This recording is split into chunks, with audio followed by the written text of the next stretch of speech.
IFM Foreign News.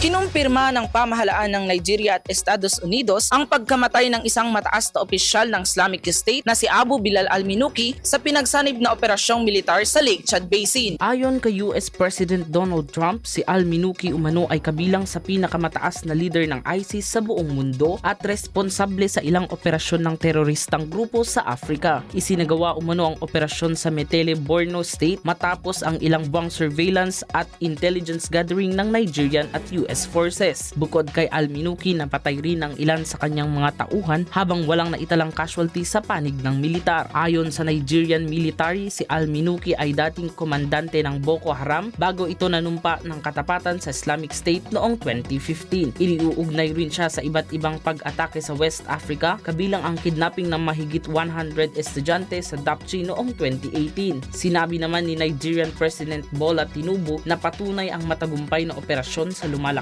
na ugnay ng Nigeria at Estados Unidos laban sa terorismo. Iginiit din niya na mahalaga ang pakikipagtulungan sa iba't ibang bansa upang mapanatili ang seguridad at proteksyon ng mamamayan laban sa mga extremist group. Para sa IFM News, ako si Idol Nicole Vince Gumaro. Idol! IFM News.